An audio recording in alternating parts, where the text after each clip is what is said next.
അത് കണ്ടാൽ തന്നെ അറിയാം അത് ഫേക്ക് ഇതായത് എനിക്കറിയില്ല ആ കുട്ടി കണ്ടന്റ് ക്രിയേറ്റർ ആണെന്ന് ഞാൻ അറിഞ്ഞത് അങ്ങനെയാണെന്നല്ല. പക്ഷെ അത് കണ്ടാലറിയാം അതൊരു ഇപ്പോഴത്തെ ഒരു ട്രെൻഡായിരിക്കണം. അത് പെൺകുട്ടിയൊക്കെ എന്തെങ്കിലും ചെറിയൊരു ഇഷ്യൂ കിട്ടിക്കഴിഞ്ഞാൽ ഒരു തീം കിട്ടിക്കഴിഞ്ഞാൽ അവരെ മൈൻഡ് അതപ്പോൾ ചേഞ്ച് ആവാണ്. അത് വെച്ച് ഞങ്ങൾ റീച്ച് കിട്ടുമല്ലോ, ഇത്ര റീച്ച് കിട്ടുമല്ലോ. ഇപ്പം ഇന്ന് രാവിലെ ജസ്റ്റ് ഒന്ന് നോക്കിയാൽ 2.3 മില്യൺ അവർക്ക് റീച്ച് കിട്ടിയത്. 2.3 മില്യൺ വ്യൂസ് ആണ് കിട്ടിയത്. ഇല്ല അവനൊന്നും പുള്ളി ഇല്ല എന്നോട് പറഞ്ഞു. അവന് എന്തെങ്കിലും അവന്റെ സംസാരത്തിൽ ഉപയോഗിച്ചുകൊണ്ട് ഞാൻ അറിയൂ. അവൻ എന്നോട് ഷെയർ ചെയ്തതിന് ഇത് കാര്യം, കാരണം ഞാനാണ് അവനെ അറിയിച്ചത് ഈ കാര്യം. ഫസ്റ്റ് ഞാൻ മെഞ്ഞാന്നിന്റെ വൈഫ് അവരിങ്ങനെ വീഡിയോയിൽ ഇങ്ങനെ കണ്ടിട്ട് അവർ ഇൻസ്റ്റാഗ്രാമിൽ നിന്ന് കണ്ടിട്ട്, ഞാൻ ഈ ഇൻസ്റ്റാഗ്രാമിലൊന്നും ഞങ്ങളാരും നോക്കണമെന്നില്ല. അപ്പോൾ വൈഫ് ഇങ്ങനെ പറഞ്ഞിങ്ങനെ ദീപകണ്ണ പോലത്തെ ഒരാളെ കണ്ടിക്കണ്, എന്താ സത്യം എന്താണെന്ന് വെച്ചിട്ട് അവനാവൂല, അവനങ്ങനെ അങ്ങനത്തെ ഒരു ക്യാരക്ടർ അല്ല അവനങ്ങനത്തെ ഒരു ഇതിൽ നിൽക്കൂല. ഇത്രയും കാലം ഞാൻ അവൻ്റെ കൂടെ നടന്നിട്ട് ഞാൻ അനുഭവിച്ചിട്ടില്ല. ഞങ്ങൾ പോകാത്ത നാടുകളിൽ നമ്മളെല്ലാം അധിക ഏരിയകളിൽ ഒരുമിച്ച് പോകണ റിസോർട്ട് എടുക്കണം താമസിക്കുന്നതാണ്. ഞങ്ങളാരങ്ങനെ ഒരു പ്രവണത കണ്ടിട്ടില്ല. ഞങ്ങളങ്ങനത്തെ ഒരു വേണ്ടത്തെ രീതി ചിന്തിച്ചിട്ടും ഇല്ല ഇതുവരെ. അങ്ങനെ ഇങ്ങനെ അവരിങ്ങനെ പറഞ്ഞിട്ട് ഞാൻ പറഞ്ഞില്ല അവനാവല്ല. പിന്നെ അവളെ കാണിച്ചെന്നാണ് ഞാൻ പറഞ്ഞു എനിക്ക് താല്പര്യമില്ല, കാണാം. ഒന്നാമത് ഞാൻ ടയർഡായിരുന്നു മെഞ്ഞാന്ന് രാത്രി.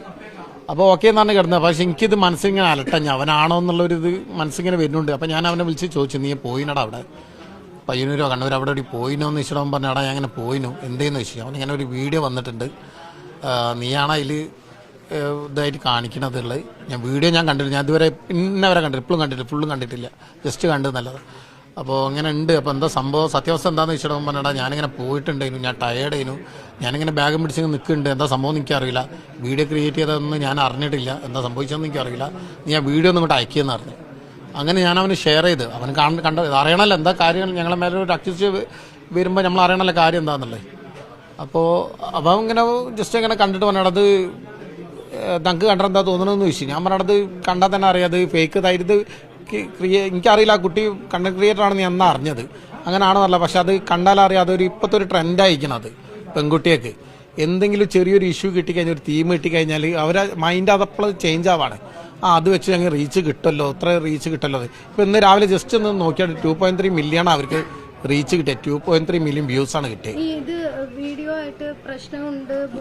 ഇല്ല അവനൊന്നും പുള്ളി ഇല്ല എന്നോട് പറഞ്ഞു. അവന് എന്തെങ്കിലും അവന്റെ സംസാരത്തിൽ ഉപയോഗിച്ചുകൊണ്ട് ഞാൻ അറിയൂ.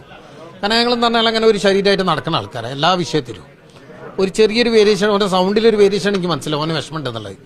ഞാനാണ് ഒന്നാമത് എന്താണെന്ന് വെച്ചാൽ ഇന്നലെ അവനോട് ഇതിനെ തലേന്ന് രാത്രി സംസാരിച്ചു. ഞാൻ പിന്നെ ബുദ്ധിമുട്ടിക്കാണ്ട് വെച്ചിട്ട് എൻ്റെ മറ്റുള്ള 2 സുഹൃത്തുണ്ട്, ആത്മാർത്ഥ സുഹൃത്തുക്കൾ, ഞങ്ങൾ 4 പേരാണ് ഉണ്ടാവുക.